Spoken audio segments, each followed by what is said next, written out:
So in my previous video, I discussed the chapter respiration. I hope you have seen the video and you have understood and written the material. Now today I am going to discuss the questions of this chapter. First I would like to discuss the in-text questions, that is questions given in your NCERT book. So these questions are given in page number 105. There are 4 questions. First I will discuss these questions, then I will discuss some more questions. So first question is, what advantage over an aquatic organisms does a terrestrial organism have with regard to obtaining oxygen for respiration? So the question is asking that what is the advantage of a terrestrial organism over aquatic organisms? See, the amount of oxygen present in air is much more than that dissolved in water. Air has about 21% oxygen, and the amount of oxygen dissolved in water is very less.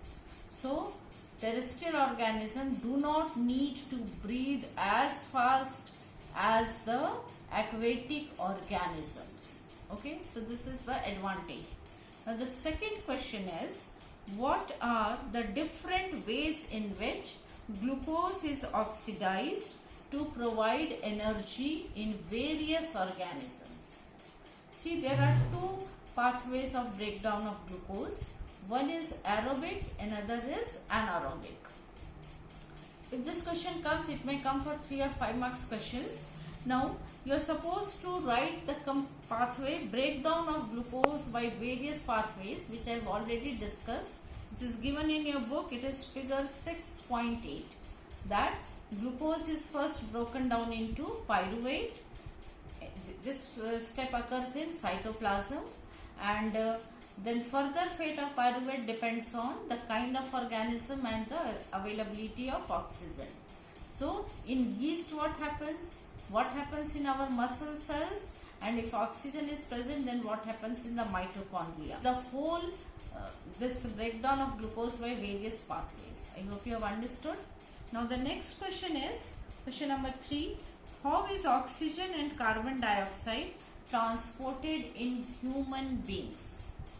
See, from where these gases need to be transported? Oxygen need to be transported from lungs to each and every cell, and carbon dioxide, which is produced in each and every cell, has to be transported from cell back to the lungs to be exhaled out. See, they are transported by blood, and blood has 3 components. Plasma, in which the cells are suspended. Oxygen is transported by RBC. RBC has a pigment hemoglobin, which gives red color to the blood, and this pigment has very high affinity for oxygen. It combines with oxygen and forms a temporary compound called oxyhemoglobin. So in this way, oxygen gets transported from lungs to each and every cell. And carbon dioxide is more soluble in water than oxygen. Hence, carbon dioxide is mostly transported in dissolved state in the plasma. And the 4th in-text question is, how are the lungs designed in human beings to maximize the area for exchange of gases? See, lung is the breathing organ. In the previous video also I discussed that any breathing organ should have 3 criteria. They should meet 3 basic needs, 3 essential features. They are, number 1, large surface area. Number 2, surface area should be thin. And number 3, they should be richly supplied by blood vessels. Let us see how lungs fulfills all these 3 criteria.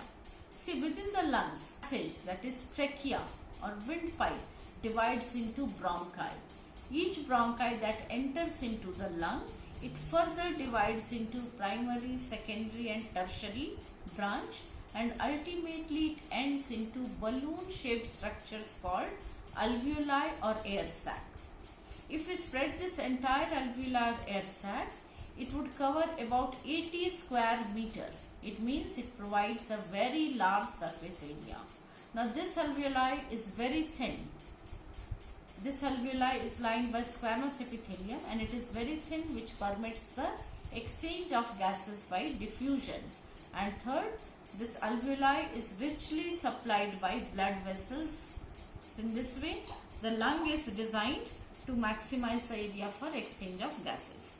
Now the next question is, these are the 4 questions given in text questions. Now I would like to discuss some more questions of this chapter, some additional questions. The first is, explain mechanism of breathing. See, breathing occurs in 2 steps, inhalation and exhalation. Inhalation is taking in oxygen, exhalation giving out carbon dioxide. Inhalation is an active process in which it is assisted by the diaphragm and the rib cage. During inhalation, diaphragm becomes flat and rib cage is lifted upward and outward. This enlarges the chest cavity and the lungs, and the outside air rushes in. And during exhalation, which is a passive process, the rib cage and the diaphragm come back to their position. The chest and the lungs become small, therefore pressure increases and the air rushes out. The next question is, what is residual volume of air in lungs? And write it. Forcefully we expire, our lungs never become empty. There is some volume of air always in the lungs, even after forceful expiration. This is called residual volume, and its significance is it prevents the collapsing of lung and it permits exchange of gases even during exhalation. Now the next question is, what causes cramps in our muscles during sudden and vigorous physical activity and why? Cramp is caused due to lactic acid, and it is produced because during vigorous physical activity our muscles respire anaerobically and produces lactic acid. Another question is, how does respiration differ in plants and animals? See, plants do not have any breathing organ as such, okay, because plants do not move, okay, their energy demand is less, and most of the cells in the plant is dead. So plants, they do not have any breathing organ. All the parts of the plant respire, roots, stem and leaf. Whereas in animals, breathing occurs as a single unit. They have a specific breathing organ. Plants have low energy need, animals have high energy need. So these are some of the differences between respiration in plants and animals. Now I am giving you some one-word questions. Please listen carefully and try to answer. First is, name the kind of respiration which is completed in mitochondria. It is aerobic respiration. Second, what is the first step of breakdown of glucose and where does it occur in the cell? First step is, glucose is broken down to pyruvate and it occurs in the cytoplasm. Next, name the kind of respiration that occur in yeast. The answer is anaerobic respiration. Next, what prevents the collapsing of lungs during breathing? The answer is presence of cartilages. Next question is, name the muscular partition that divides body cavity into upper thorax and lower abdomen. The answer is diaphragm. The next question is, name the site of gaseous exchange in the lungs. It is alveoli or air sac. And there is one more question. Why is carbon dioxide transported in dissolved state in blood but not oxygen? It may come for one mark question.